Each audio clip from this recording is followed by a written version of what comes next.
everyone, welcome back to the channel. Today, we're diving into a topic that I know a lot of architects, designers, and students will appreciate: the best laptops for Chief Architect in 2025.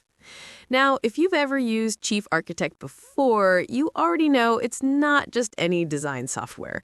It's a powerful tool that requires some serious performance, especially when you're working on large, detailed projects. The last thing you want is lag, crashes, or waiting forever for your renders to finish. That's why picking the right laptop is such a big deal. So in this video, I'm going to walk you through what makes a laptop great for Chief Architect in 2025, and then I'll share some of the top models that are really worth checking out. And by the way, if you want the full list with details, benchmarks, and comparisons, you can always head over to engineeringlaptops.com. That's where I've put together everything in one place. All right, let's get into it. First off, what do you actually need for Chief Architect? There are three main things: a strong processor, a powerful graphics card, and plenty of RAM. Chief Architect relies heavily on both CPU and GPU, so you can't skimp on either one. These days, we're seeing laptops with Intel 14th Gen, AMD Ryzen 9s, and of course, the new wave of Apple Silicon chips. All of those can handle Chief Architect pretty smoothly, but for heavy workloads, I'd still lean toward a laptop with a dedicated NVIDIA RTX GPU. RAM is another big one.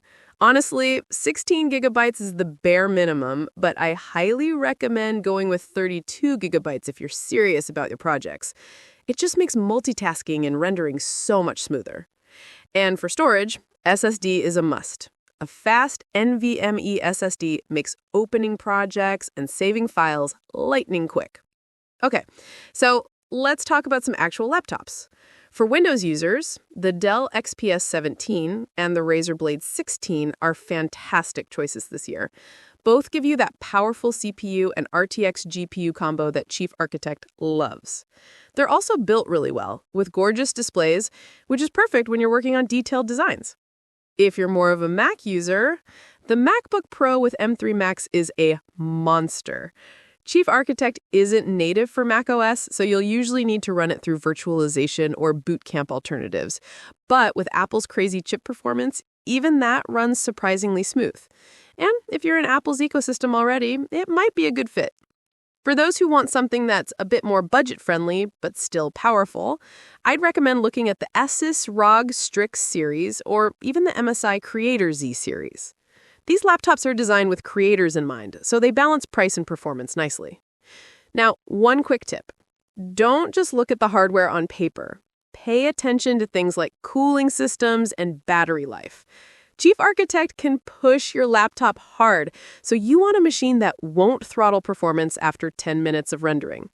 That's one reason I always recommend checking detailed reviews, not just the spec sheet. And here's where I'll remind you again, if you want the full list of the best laptops for Chief Architect in 2025 with all the details like specs, pros and cons, and pricing, go check out engineeringlaptops.com. That's where you'll find everything nicely broken down. So, to wrap this up, the best laptop for you really depends on your budget and how heavy your Chief Architect projects are.